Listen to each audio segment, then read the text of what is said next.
para conhecerem melhor a personalidade humana, partiram então em caravanas de estudos práticos. Surya Omar era um instrutor dessa nova disciplina, fazendo-se acompanhar de sábios assistentes. Visitávamos os departamentos hospitalares, observando, como estudantes de medicina, a constituição dos corpos astrais dos nossos irmãos ali detidos. Enfermos auxiliados pelo incansável Teócrito, fraternalmente assistidos por nossos amigos Roberto e Carlos de Canaleiras. Os aprendizes desciam à Terra periodicamente, visitando-a durante anos consecutivos, em estágios de algumas horas, pelos hospitais e casas de saúde. Estudavam o fenômeno dos desprendimentos, sempre observados por eminentes entidades da pátria espiritual. Visitávamos também casas particulares e até prisões, à espera de condenados à pena de morte, pois como Surya Omar nos instruía, devem enriquecer a mente com análises em torno de todas as modalidades desse fenômeno extraordinário. A separação de um espírito do seu corpo carnal, desde o feto, libertado ou não voluntariamente do ventre materno, até o sentenciado pela justiça dos homens à morte na forca e de outras formas brutais. Examinarão cada caráter, cada personalidade ou tipo de doença, assim como a natureza do desprendimento, através de estudos minuciosos. Para que o estudo seja completo, professor, teremos também de assistir a cenas de assassinatos ou catástrofes? Não será necessário, João. Chegarão sempre após o drama a tempo de colher a explicação necessária.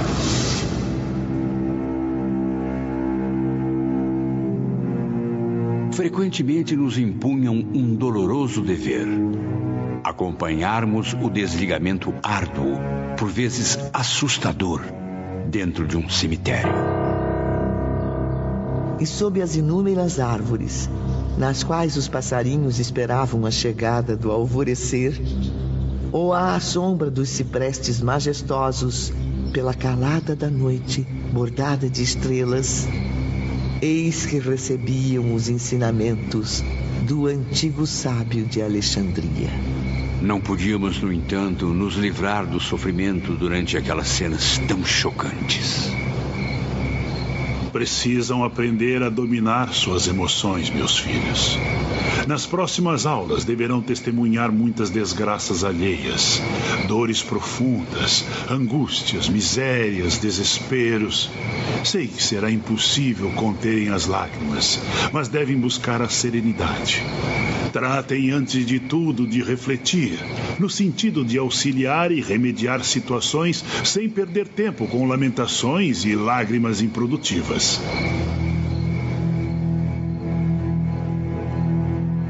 E o que mais temíamos finalmente aconteceu. Fomos obrigados a observar os desprendimentos prematuros ocasionados por suicídio. Ah, Ivone, como é doloroso recordar aquelas cenas, aquelas sensações, aqueles momentos. A loucura que nos atacava no passado retornava das profundezas da alma. Contra a nossa vontade, ela brotava novamente em cada espírito, afligindo-nos com o fantasma de um passado transformado em presente. As atitudes abomináveis de nossas fúrias cresciam na memória, desorientando a todos. Algo precisava ser feito. Estávamos à beira de uma alucinação coletiva.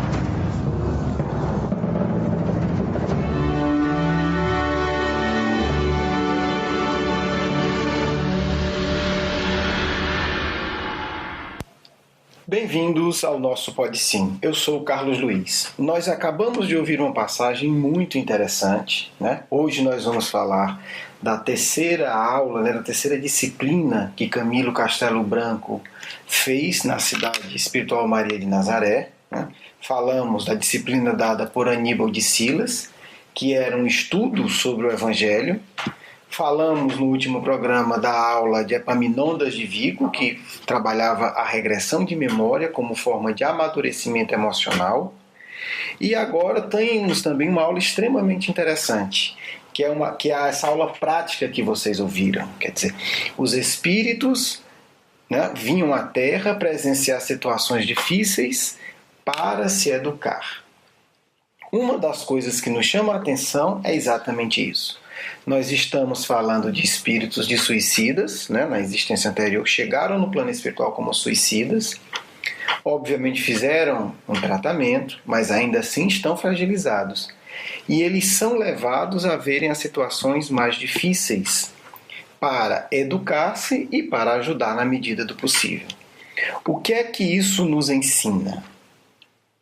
Que nós só crescemos enfrentando os nossos problemas. Como ele mesmo narra, eles temiam ter que ver situações de suicídio. E acabaram vendo.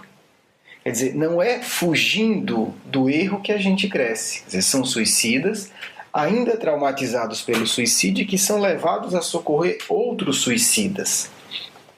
Essa é uma lição importante, porque muitas vezes a gente pensa que vai crescer emocionalmente, que vai crescer espiritualmente, fugindo dos nossos problemas. Sejam questões íntimas, sejam questões sociais, e a gente muitas vezes segue o caminho mais cômodo. Usa uma série de desculpas, normalmente desculpas bonitas e bem elaboradas, para fugir do enfrentamento. Então, esse enfrentamento não é apenas para os suicidas. É regra geral de evolução no universo. Precisamos enfrentar os nossos conflitos interiores. Precisamos enfrentar situações desagradáveis exteriores. Vamos ver aqui como é que ele descreve, né? Como ele se sentia. O aprendizado implicava a contemplação de muitas desgraças alheias, dores superlativas, intraduzíveis angústias, misérias e desesperações diante das quais corriam nossas lágrimas, afava doloridamente nosso seio, compungiam-se os nossos corações. Mas era preciso aprender, com esses espetáculos, o domínio das emoções. Impor serenidade às forças mentais, como ao sentimento, tratando antes de refletir, a fim de aplicar esforços no sentido de auxiliar e remediar situações, sem perder tempo precioso com lamentações estéreis. Talvez hoje a gente quisesse classificar esse trabalho como um trabalho errado, porque a gente tende a fugir. Eu ir para uma situação desagradável, eu lidar com uma pessoa agressiva, eu ter que conviver com um criminoso. E aí nós vemos como a metodologia da espiritualidade superior muitas vezes é diferente da nossa lógica. Nas reuniões mediúnicas, muitas vezes nós observamos isso. Comunica-se um espírito mais necessitado, de um suicida, por exemplo, comunica-se um espírito mais agressivo e muitos médiuns têm medo. Alguma coisa está errada. Porque no plano espiritual superior, mesmo espíritos em situação delicada são levados a socorrer os mais necessitados. E muitas vezes, nem nas reuniões mediúnicas, nós queremos socorrer os espíritos que dão mais trabalho, que exigem mais carinho, que exigem mais atenção. E assim nós perdemos a chance de crescer verdadeiramente. Como nós crescemos? Lidando com os nossos conflitos, internamente e através da ação social. Nesse caso que é bem claro, um suicida vai socorrer um suicida para que ele enfrente aquele problema e não tenha a tentação de cometer o suicídio de novo. Muitas vezes nós evitamos nos tornar espíritos das trevas, auxiliando espíritos das trevas em nossas reuniões mediúnicas. Nós não podemos ter o conceito ingênuo de que se espiritualizar é fugir das questões incômodas. Nós não podemos ter o conceito ingênuo de acreditar que se isolando do mundo e dos conflitos nós vamos crescer. Não. É preciso enfrentar os conflitos nas reuniões. Quando eu digo conflitos, são as situações que nos causam sofrimento, como eu narrei, incômodo, porque é isso que vai levar à nossa reflexão mais profunda. Quem pensa que vai evoluir se isolando do mundo, indo para o mosteiro, ou transformando, como acontece hoje no centro espírita, num mosteiro, numa ilha social, está fugindo do verdadeiro crescimento espiritual. Então, esse método nos prova isso. É importante que isso se reflita na nossa vida. Falamos da reunião mediúnica, mas também é importante falar da nossa sociedade. Como nós, espíritas, cidadãos espíritas, estamos colaborando com a melhoria da educação do nosso país. Ou a gente diz que não tem nada a ver e pronto. Como nós estamos colaborando para diminuir a corrupção. Como nós estamos colaborando, e quando eu digo colaborando é agindo ativamente, para que a gente tenha uma cidade mais limpa, mais justa e mais equilibrada. Porque também é fuga. Eu não tenho nada a ver com isso. Se não tivesse, não tinha nascido e não estava vivendo em determinado lugar. Então, tudo isso, né, que nós estamos falando de exemplo é para mostrar o grande equívoco do isolamento emocional, do isolamento social, que hoje é uma característica infeliz do movimento espírita, que nós carregamos e que nós temos que ter essa reflexão, para que a gente tenha a nossa postura. Eu sou dos que fogem? Eu sou dos que mudam a voz e simulam a santidade quando eu entro no centro espírita? Ou eu sou dos que, como a Ivone Pereira, e vamos falar isso no próximo programa, assumia a sua humanidade, a sua autenticidade? Qual é a minha postura? Porque não adianta se isolar do mundo, falar manso, joga papel na rua, maltrata as pessoas, não cuida da sua responsabilidade quanto profissional em qualquer área que seja, não é um estudante sério, enfim, não faz a sua parte na sociedade. Qual é o problema disso? Quando nós fugimos, nós não curamos as nossas feridas. Porque quando a gente pensa que está ajudando o outro, nós estamos ajudando a resolver os nossos conflitos íntimos. Quando Kardec fala que fora da caridade não há salvação, é uma aplicação extremamente lúcida da cura emocional. Quando eu estendo a mão, abro o coração para atingir o outro de uma maneira positiva, eu começo a curar as minhas chagas íntimas. Quando eu aceito o defeito do outro, eu começo a aceitar os meus defeitos. E eu começo a caminhar na minha cura. Quando um suicida é capaz de começar a socorrer outro suicida, ele começa a se curar das tendências infelizes do suicídio que ele tem dentro dele. Então, o convívio social é um mecanismo da lei de Deus que nos dá a possibilidade de crescer emocionalmente. Quando nós fugimos disso, muitas vezes até utilizando desculpas, né, entre aspas, da doutrina espírita, eu simplesmente atrapalho a minha evolução. Não posso atender esse tipo de espírito porque me perturba. Então, se lhe perturba, vamos cuidar do seu problema. Por que é que você tem medo desse tipo de espírito? Né? Há casos interessantes na série Se a Mediunidade Falasse. Porque o indivíduo lá tinha uma tendência escravocrata, tinha sido senhor de escravo, e toda vez que se comunicava um senhor de escravo na reunião, as tendências dele apareciam. Alguém pode dizer, mas isso não é ruim? Não, porque a tendência já existe. Ele precisa reconhecer, a partir daquela experiência, que ele ainda tem uma tendência infeliz. E aí, quando ele reconhece que tem uma tendência infeliz com honestidade, sentindo essa tendência, ao invés de mascarar, ele abre espaço para curar aquela ferida que estava escondida. Então, esse é um dos objetivos da aula do Omar Surya, que é mostrar a realidade para que cada um veja as suas feridas, reconheça a sua necessidade e, ao mesmo tempo, estenda a mão para quem também tem necessidades semelhantes. Se nós observarmos ao nosso redor, nós vamos ver com certeza que muitas pessoas fazem com que as nossas feridas apareçam. Nem fugir e nem aumentar a ferida. Reconhecer que ela existe, reconhecer que o conflito existe, reconhecer que a necessidade de lidar com aquele tema existe.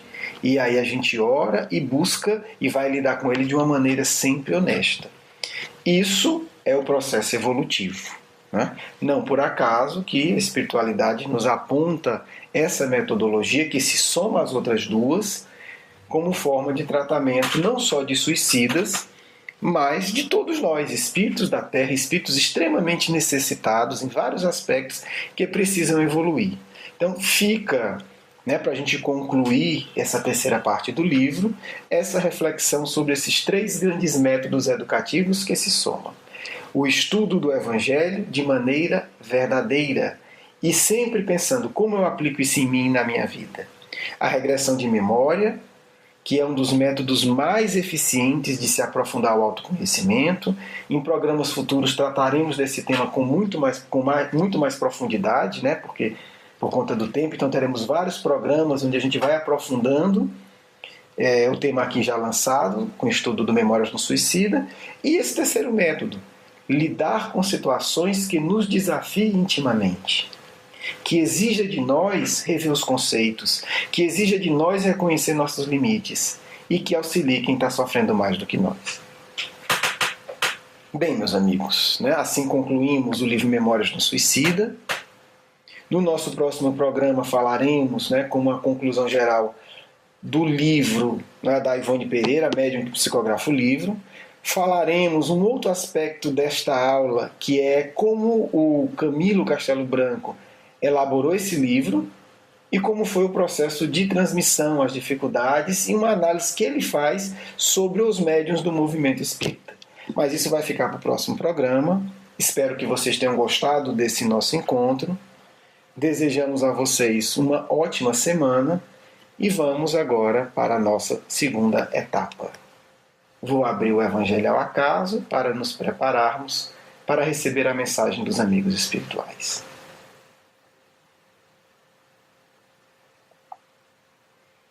A paciência. Do capítulo 9, Bem-aventurado aqueles que são brandos e pacíficos. A dor é uma bênção que Deus envia aos seus eleitos. Não vos aflijais, pois, quando sofredes, mas bendizei ao contrário o Deus Todo-Poderoso que vos marcou pela dor neste mundo para a glória no céu. Sede pacientes, a paciência é também uma caridade, e deveis praticar a lei da caridade ensinada pelo Cristo enviado de Deus. A caridade que consiste na esmola dada aos pobres é a mais fácil, observe, é a mais fácil das caridades, mas há uma bem mais penosa e consequentemente mais meritória: perdoar aqueles que Deus colocou sobre o nosso caminho para serem os instrumentos de nossos sofrimentos e colocar nossa paciência à prova. A vida é difícil, eu sei, ela se compõe de milnadas que são picadas de alfinetes que acabam por ferir. Mas é preciso considerar os deveres que nos são impostos e as consolações e compensações que temos por outro lado. E então veremos que as bênçãos são mais numerosas do que as dores. O fardo parece menos pesado quando se olha para o alto do que quando se curva a fronte para o chão. Coragem, amigos, o Cristo é vosso modelo. Ele sofreu mais do que qualquer um de vós e não tinha nada a se censurar, enquanto vós tendes o vosso passado a expiar e vos fortalecer para o futuro. Sede, pois, pacientes, sede cristãos. Essa palavra encerra tudo. Um Espírito Amigo, Árvore, 1862.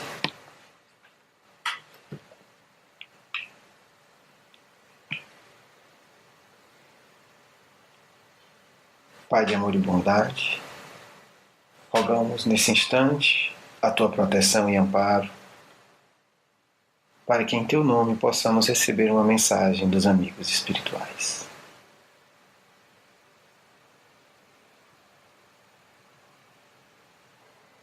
Irmãs e irmãos do Ideal Espírita, que a paz do Cristo esteja em vossos corações, que o Espírita do século XXI seja aquele que a tudo enfrenta, inspirado pelo amor, pela busca sincera de iluminar-se, pelo desejo ardente de servir em nome do Cristo.